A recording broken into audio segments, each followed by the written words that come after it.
Les bailleurs de fonds évaluent 4 choses avant de lire ton projet. Et l'effort n'en fait pas partie. Ta science n'en fait pas partie. Et même ton institution n'en fait pas partie.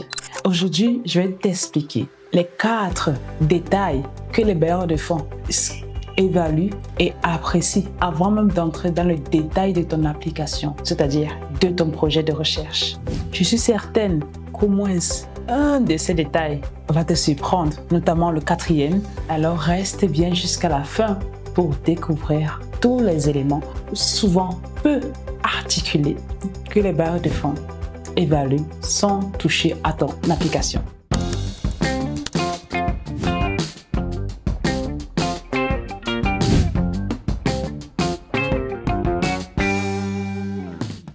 Bienvenue sur Dare to Dream for Africa. Je suis le docteur Luria Founou. Je suis microbiologiste et chercheuse depuis plus de 10 ans.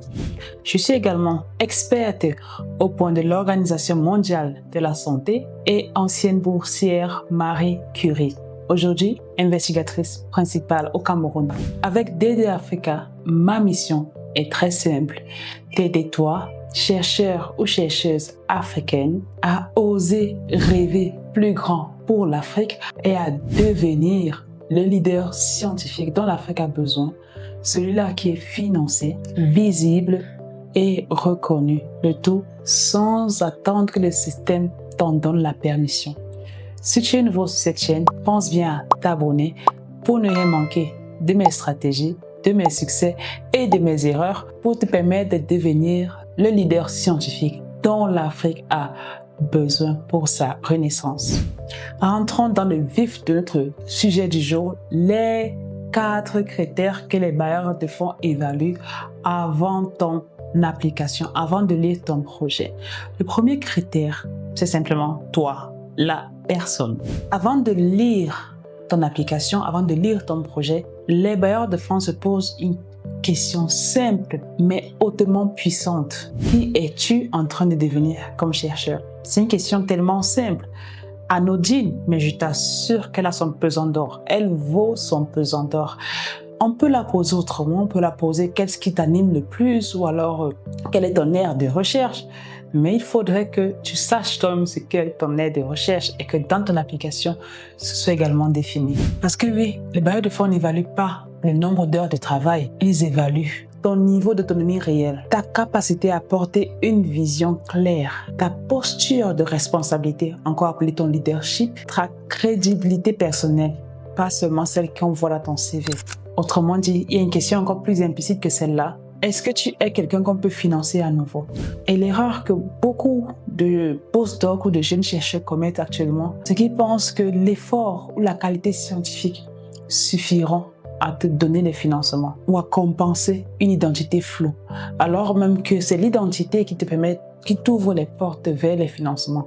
C'est également pourquoi certains chercheurs ont eu à gagner des financements dans le passé, peut-être il y a 10 ans ou 5 ans, mais sont incapables de répliquer ou de reproduire leur succès parce qu'ils ont perdu leur identité en chemin faisant, et ils sont incapables de savoir ce qu'ils avaient fait gagner la dernière fois. Mais généralement, c'est parce qu'ils ont perdu leur histoire en cours de route. Ils ne savent plus où ils sont et donc ils sont devenus flous et donc ils n'arrivent plus à gagner. Donc, premier critère, la personne.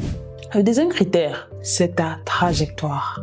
Est-ce que ton parcours raconte une histoire crédible? Est-ce que ton parcours raconte une histoire crédible? Les bailleurs de fonds lisent ton parcours comme une histoire. Ils aiment être inspirés par ton histoire. Même s'ils ne t'ont pas financé aujourd'hui, ils vont rester observer si ton parcours, si ton histoire continue de se développer ou pas. Ils vont rester observer si tu te transformes en quelqu'un ou si tu développes l'étincelle qu'ils rechercheront en toi. Et pour ça, il faut que tu aies une histoire très alignée avec la personne que tu es et que tu veux devenir. Donc, ils regarderont notamment Est-ce qu'il y a une continuité entre tes projets? Est-ce que c'est une suite logique ou alors sont des projets saccadés sans aucune relation parce que peut-être tu as vu un appel d'offres, tu as soumis, tu as gagné, tu en as vu un autre, tu as soumis, tu as gagné. Ou alors on a mis ton nom dans des projets et puis tu as plein de projets mais il n'y a aucune histoire dans tes projets. Deuxièmement, ils vont regarder est-ce qu'il y a une progression logique dans les projets et non une accumulation. Qu'est-ce que ça veut dire? Ça veut dire que tu pourrais par exemple gagner 10 projets de 5 000 euros et de dire oui, j'ai dans mon portefeuille 10 projets de 5 000 euros. C'est super, oui, ça fait 50 000 euros.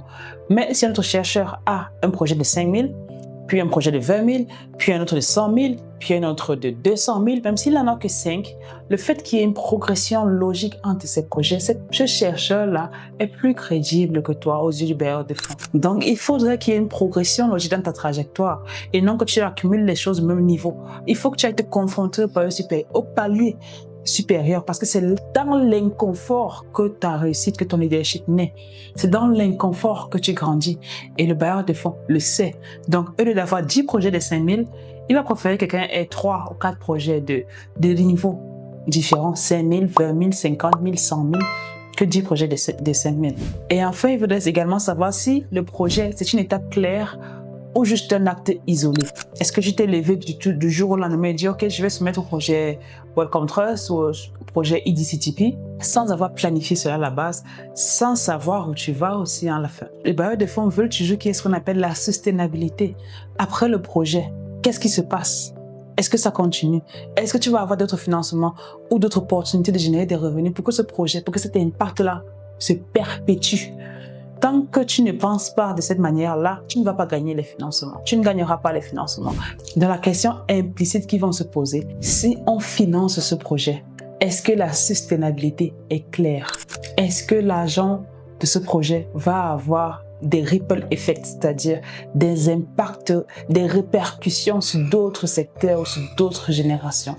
C'est la question qui se pose. Et tu dois pouvoir répondre à cette question implicite. Le troisième critère, c'est la crédibilité dans l'exécution ou encore ta capacité à exécuter le projet.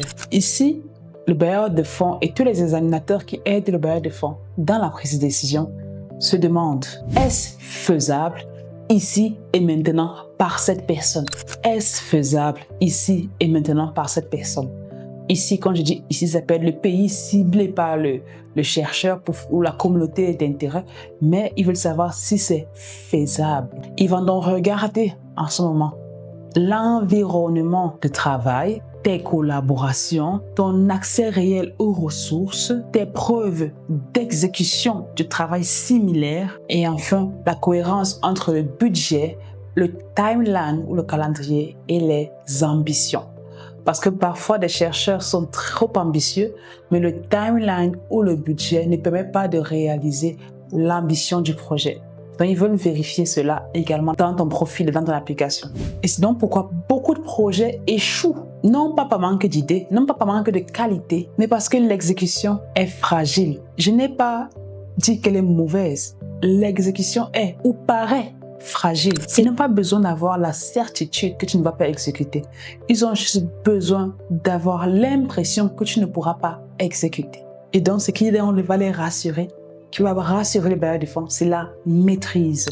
Retiens bien la question. Est-ce faisable ici et maintenant par cette personne? Le quatrième et dernier critère, je t'ai dit que celui-là, certainement tu ne le connais pas, c'est ce qu'on appelle l'alignement stratégique. L'alignement. Ici, le bailleur de fonds veut savoir pourquoi toi, pourquoi maintenant, pourquoi ce bailleur. C'est différent de la précédente question où on parlait de la capacité à exécuter. Ici, on veut mesurer, évaluer ta capacité de répondre aux priorités du bailleur de fonds. Et cette réponse-là doit, comme on dit alignement, être liée à ta propre ambition, de qui tu veux devenir et de pourquoi tu veux résoudre ce problème. Dans une vidéo précédente, j'ai parlé de décider sur le problème central à résoudre. Si tu n'as pas décidé sur le problème central que tu veux résoudre et que tu veux postuler à des financements, alors que tu ne connais pas le problème ni ton identité, le bailleur de fonds va réaliser que tu n'es pas aligné.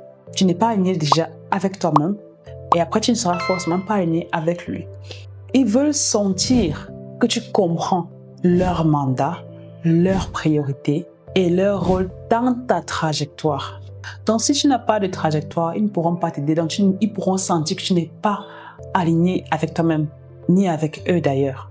La question implicite ici que le bailleur de fonds va se poser, est-ce que ce financement ou est-ce que ce projet a du sens pour nous? Est-ce qu'il nous aide à réaliser nos objectifs? Et donc, l'alignement te permet de réduire le risque pour toi et pour eux. Parce que les bailleurs de fonds ne financent pas un projet isolé. Ils ne financent d'ailleurs pas uniquement un projet. Ils financent des individus. Mais des individus et une personnalité crédible, inscrite dans une trajectoire claire et capable d'exécuter leur vision qui est alignée avec les missions du bailleur de fonds. Donc, en résumé, avant ton projet, les bailleurs évalueront ta personne, ta trajectoire, ta crédibilité et ton alignement stratégique. Ce sont des critères que j'ai eu à maîtriser pour pouvoir gagner les financements. Si ces 4 critères ne sont pas clairs avant que tu n'ailles rédiger dans ton projet ne pourra pas compenser ces manquements, même si ton projet est scientifiquement bon, scientifiquement excellent.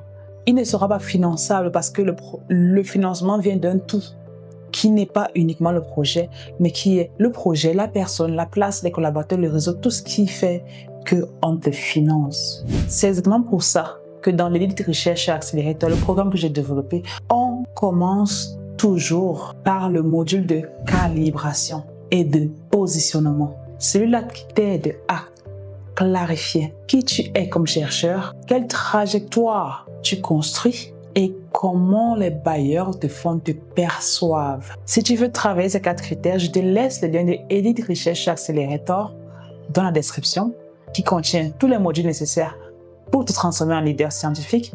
Si tu tapes le code D2 Africa, tu auras d'ailleurs un bonus de 50% immédiatement appliqué pour le Elite Recherche Accelerator. Ne manque pas cette opportunité.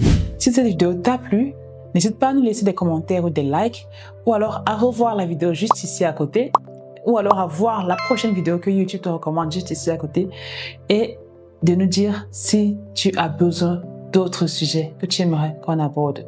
Comme je dis toujours, ose rêver pour l'Afrique. Bye bye.